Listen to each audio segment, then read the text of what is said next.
tries to leave, kill him. You must be pretty strong to make it here. It was easy. Most of them were never gonna be worth forging in the first place. See, Jake? Here's someone who might actually be worth my time.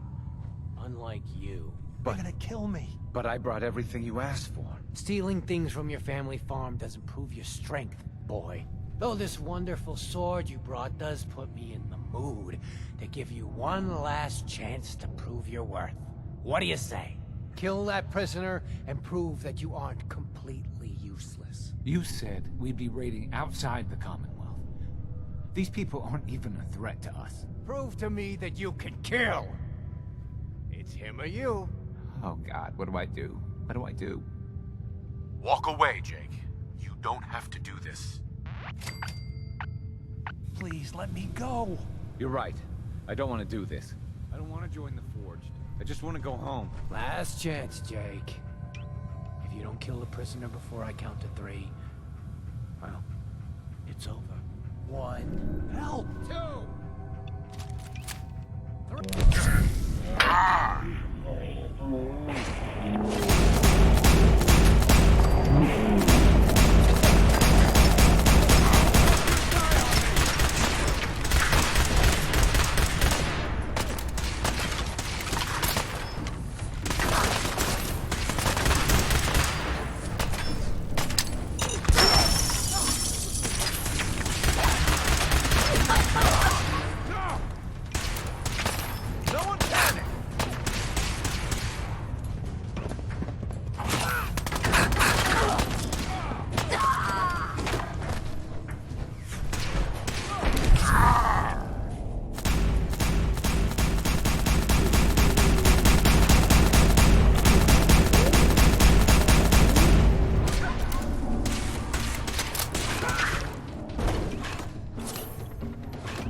Excuse me.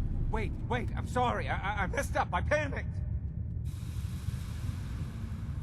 Always happy to help. I don't know what I was thinking trying to join them.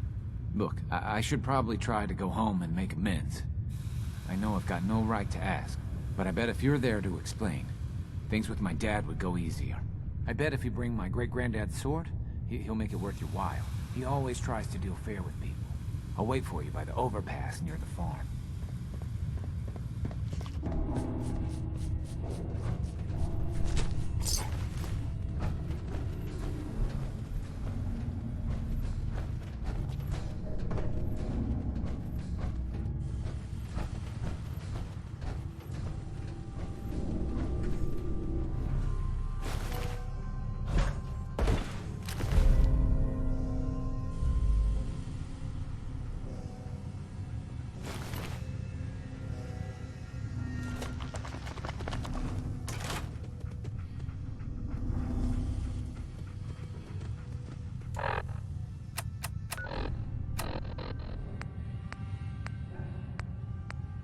Infinitely refined, modified, and changed.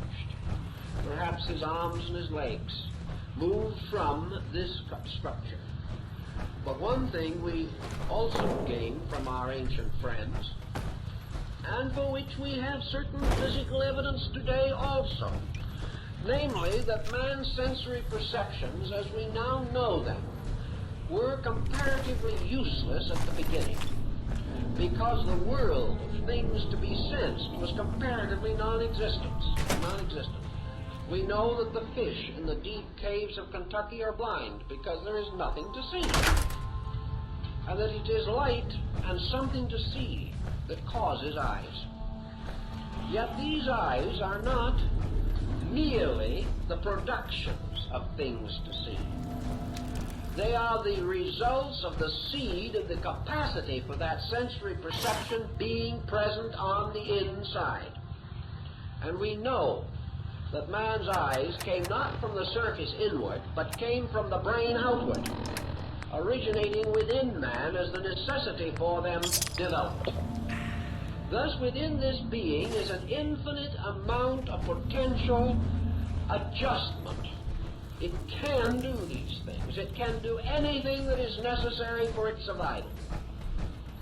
And the only way that its survival can be actually blocked is when it destroys itself through certain misuse of rational powers. As long as it simply obeys, nature will supply it with everything that it requires. There may be a tremendous loss of lives in this procedure, but nature will ultimately come through and bring the type of thing that is necessary. So primordial man, not having the kind of world that we know, had his sensory perceptions, for the most part, locked within him. As his material body unfolded beyond that of the amoeba, and he came out of water and became a creature of land, and his surface substances hardened, and he was locked more and more into something that has been said to resemble a kind of remote, resembling a mushroom or some kind of a creature of that nature. These faculties locked within him.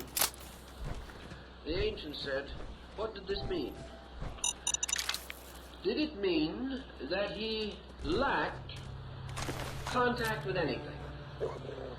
And the opinion was, for the most part, that what we term this area of potential function locked within him, the rudiments which were to become sensory perceptions, the rudiments which were also to become emotion and mind, what Buddha calls this machine of the six senses, the aggregates of which become involved in the creation of the objective personality, that all of this rested in a common sensory organ that was the first to appear, and according to modern thinking may be among the first things to appear even in the embryo.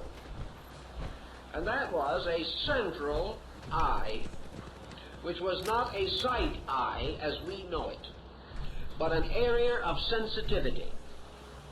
And that this area of sensitivity was later to become what we call the pineal gland,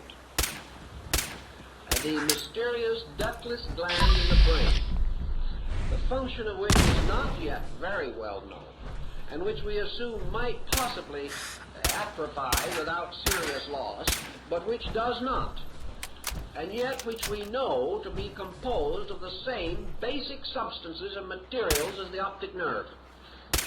This peculiar central organ of sight was not an organ of sight at that time as we know it. It must have been an organ of sensitivity, an organ which, as in certain primitive horned toads and in small fish in the Australasian area, still have a membrane over a rudimentary eye. And this membrane apparently is of such quality that light and darkness reactions may still be functioning within this eye, although visibility as we know it would not be. It is assumed that in these horned toads and fishes, the third eye is still an organ of light-dark recognition. To our ancient forebears, this eye, which was called, of course, the all-seeing eye, or the eye of the mysteries, constituted in primitive man a link with a universe of causation. The man lived at that time in a kind of dream world. His body he was not really aware of, and he wasn't missing too much. It was a pretty helpless little mass of comparatively shapeless protoplasmic putty. What he was aware of, however, was a universe of energy surrounding. He was still inwardly aware of his own existence. He was aware of himself as a being apart from body. And he had at least a limited sensory perception remaining of the causal world from which he had descended, or of the substances of which his psychic life was composed. This causal internal life awareness proceeded on with him until, as we are told in the old Hindu records, a gradual change began to take place. And that change was that this being, with the inward faculty awake, began to experience the phenomenon of going to sleep and dreaming that it was a bit of plane, dreaming that it was this protoplasm. It would periodically awake and rejoice that it was not this protoplasm, and be very thankful that this was only a bad dream. Perhaps. We don't know how thankful it was, but this is our general symbolic thinking as the ancients have told it to us. Until finally, in the course of time, the dream took over. And little by little, the being became the thing it dreamed it was. It sank to sleep into the dream of being a little bit putty. And putty became real, and everything else gradually disappeared. And the life of that being suddenly began to struggle in this putty. It found itself no longer remembering its own origin, but gradually feeling its way into existence like an unborn or newborn creature.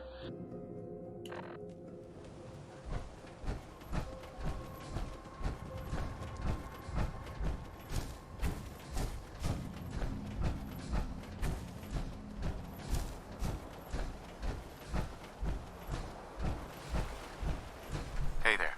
I'm so nervous. I feel like I'm gonna throw up. Here goes nothing.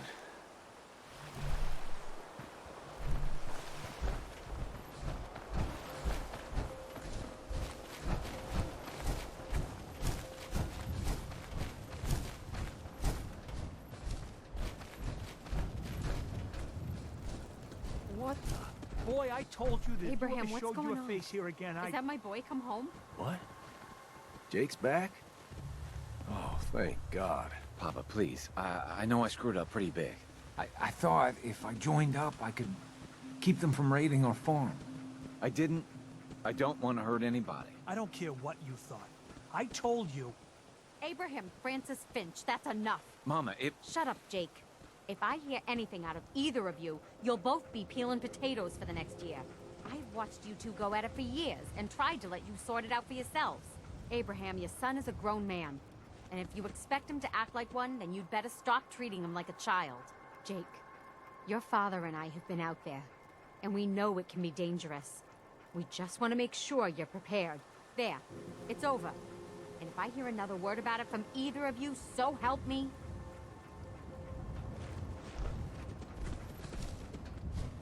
Mr. Finch. She's right. I've been a fool. There's no way I can thank you enough. Here's the caps we agreed on, plus a bit for helping my boy. I think you should hang on to that sword. It'd put a smile on Granddad's face to know it was being used to help people.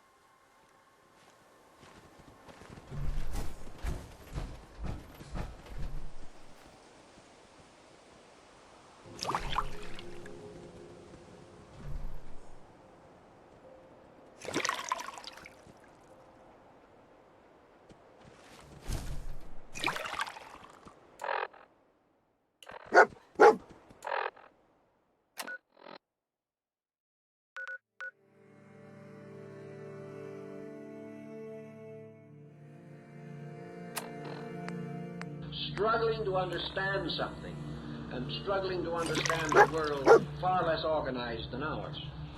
Now that the being should dream of being a body, and then awaken and be a soul, and continue this until the roles were transferred, is not so different from our present state, except the parts are exchanged.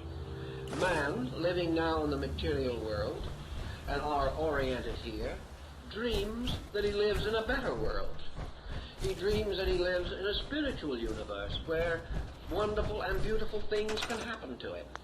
Then he has extrasensory perception experiences, and this world becomes more and more real, and the material world becomes less and less real. Who knows? 1,000,000 years from now? 5 minutes from now? 10 million years from now? The dream may be reversed, and man will suddenly realize, once again, that his dream life is the real life, insofar as that dream life is better than the one he is living. If it is not, it is only an hallucination. But if it is a true life, someday he will dream, and maybe he won't wake up again into matter, but will find the dream is the reality. This is the kind of thing that the legends tell us about. And it offers a wonderful world of looking through a looking glass like Alice and wondering what's on the other side. Actually, man continuing in his struggle, it is said that the knowledge of the universal pattern, the knowledge of everything, by which he was consciously able to mold his own prospective body from the outside, his careful nurturing of these forms, so that they might sometime be a home for him. He was building them. Gradually, the role was reversed. Little by little, he went to sleep. He drank the waters of Lethe, and suddenly he woke up in this tiny, cramped little house, with the first sensitivity perhaps to light and darkness, the feeling of fire close to him, the shudder of this organism trying to escape destruction. And finally, over great periods of time, this shudder, this struggle, resulting in the power to move. Little by little, all of the faculties of survival, which were locked within him, were drawn into manifestation. By degrees, the inner sight, which he had lost, was compensated for by the growth of outer sight. And he began to see his world, and he began to struggle against his world. And in these periods also, according to the ancient accounts, there were terrible struggles of life. This was the time of prehistoric creatures. And this, we are told, is the day when there were giants upon the earth. And they fought and struggled like the titans of Greek mythology, and life destroyed life, and form devoured form. And finally, in the great ages that follow, nature subsided this struggle. Nature gradually destroyed these forms that were no longer capable of advancing in a line of reasonable development. And in the course of ages, the next miracle occurred. The miracle which was to affect the whole future life of the human race. And that was the gradual individualization of the power of mind. Now, mind is a very extraordinary thing, and Besorus tells us, and the ancients are of that opinion, that mind requires more of life for its maintenance than the body does. It also requires a kind of essence drawn out of all physical things to sustain the brain, through the instrument of which this mind is going to function. Therefore, the development of brain-mind relationships immediately produced an effect. The ancient legends of the mindless, who went to sleep in the dark of the dawn and never woke again. The mindless perished when the mind came, because that which was mindless could not survive against mind. But mind had many parts and divisions to it. Recent researches in the last 25 or 30 years in India, for example, have indicated on a scientific level that there is no reason to think that a carrot doesn't have a mind. We're not accustomed to it. We hate to think that we are grinding up a mind for our salad. But actually, we have no proof that the carrot does not think it placed upon delicate electrical measuring instruments that measures minute energy impulses. A carrot approached by the point of a sharp instrument will draw back before that point touches it. The drawing back is so slight that we could never see it. But it tells us that it's quite conceivable that that carrot, like everything else, wants to live.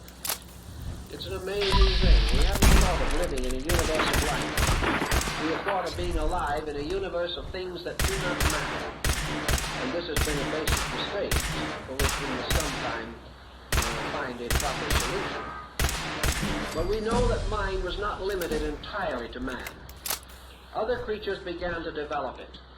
And most of the phenomena that we see around us today, even in the lesser kingdoms, the magnificence of motion, of color, of coordination, of instinct, sensory perceptions, in which many animals greatly excel ourselves, all of these are partial or dawnal developments of mind in various forms and various conditions. But out of these things rose man as mind. And the moment he began to toy with mind, he found that his other energies were no longer as important to him as he thought they were going to be. The need for the energy for the brain processes and to fulfill the innumerable area of activities which the brain consistently and continuously released resulted in the major modification in the form of man. The age of primitive giants, of monsters, and of prehistoric animals passed in limbo, because brain required the energy that had previously formed these chaotic bodies. The great prehistoric mammal, with an enormous body and an insignificant brain, did not survive. Forms reduced in size gradually integrated more closely and began to develop purposefully and specially only such instruments and such powers as were useful or necessary in the unfoldment of the mental life of the individual. This was true of most of the so-called advanced animals. In fact, all animals as we know them now. As this continued to proceed, we find another important situation arising. Studies of primitive life reveal to us that with almost certainty the primordial forms of life were hermaphroditic. They were creatures, male-female, or positive-negative in their own structure.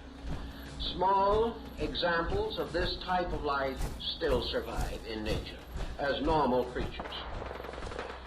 Undoubtedly, in the beginning, reproduction was of this nature. The development, however, of the psychic, mental, and emotional polarities seem to have resulted in the need for the division of the reproductive power of man, so that gradually the energies required to sustain generation and mentation were divided. And this division resulted in polarized life. Now, it was with the establishment of polarized life based upon the activity of a mental agent functioning within the unfolding organism, which was gradually building a symbolic structure appropriate to the expression of its internal requirements and intentions, that we have the dawn of man as we recognize him today. And in this dawn of man we have what the individuals referred to as the Lemurian being. The Lemurian being actually passing from a pre-Adamite to an Adamite condition by the division of its reproductive polarity and the establishment within itself of the cerebrospinal nervous system. From that time on, the story of man is the story of his growth. It is the story of the continuous unfolding of the powers, principles, and energies within him. And of course, that is to be the subject of further discussion. And now that we've gotten him to this elegant condition of existence, I think we'll let him rest there until next week.